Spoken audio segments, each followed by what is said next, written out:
Okay, CNT125, Chapter 8. We're on the section on CIDR. Class list interdomain routing. CIDR provides a way of arranging our network and host information and IP address using this slash count or bit count, if you will. This should look somewhat familiar. I've at least alluded to it. 120 so far, 125. We've even mentioned a couple times as we've done things. It showed up when you were doing your routing lab. So this shouldn't be really foreign, but it's nice to maybe kind of formalize it for you here. Class list interdomain routing, or CIDR notation, literally just takes your subnet mask and represents it in a shorthand form. That's the easiest way I can explain it to you. So if I have an IP address 192.168.89.127, the /24 is that CIDR notation. It says, hey, here's the subnet mask in abbreviated shorthand form. Okay, before we get into the details of that, just remember, as you were doing your Cisco router, it wanted the 255.255.255.0 subnet mask, the dotted decimal subnet mask, and your Viata router wanted the /24. There are some devices out there that want CIDR notation.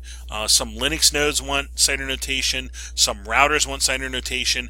And there's sometimes you're configuring things that wants that type of notation. So it's not something that's like you're never going to see or it's only used on paper. Devices actually use this. So it's handy to make sure you make the connection between the dotted decimal subnet mask and the CIDR notation or bit count subnet mask. So, coming back to this example then, 192.168.89.127/24.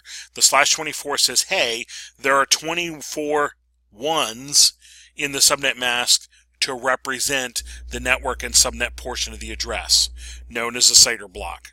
Okay, so if I take a look at a couple examples here, if I have a host address of 25.15.32.12/8, 25 tells us class A. The /8 tells us that there are 8 bits in the subnet mask. So if I write those 8 bits out, here's the first 8 bits that I write out. I end up with 8s, or I should say 8 ones, followed by 24 zeros. So if I convert that into decimal, there it is in binary. If I convert it into decimal, I end up with 255.000. Oh, that's the normal subnet mask for a Class A network. Yeah, so that would be a default subnet mask for a Class A network. 8 bits, 8 ones in the subnet mask. Now, if I have this same address, 25.15.32.12, and I see a /12, well, /12 works like so. We have these first 8 bits here, 4 more. That now is our subnet mask. So I convert that to decimal, 255.240.0.0. Ooh, something has gone on. This part right here is the subnet portion of the address now.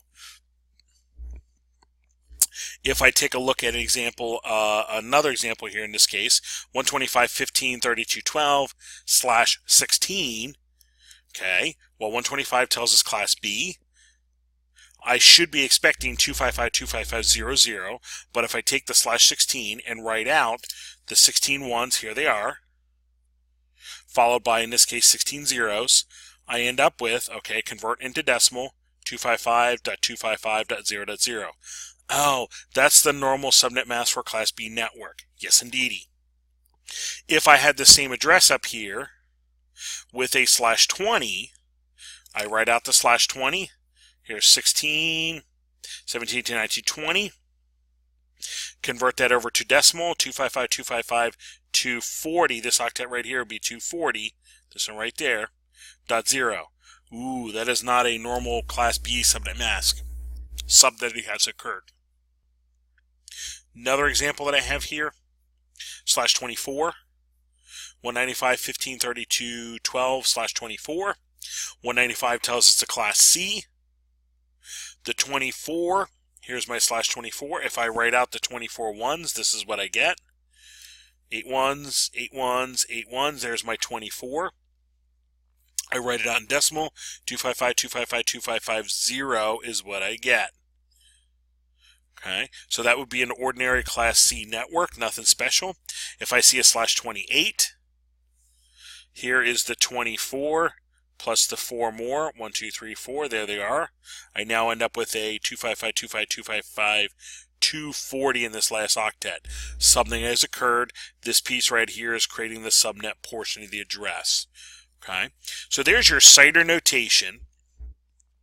That is handy to know for multiple reasons. One, I said it's a shorthand. Two, some devices need that.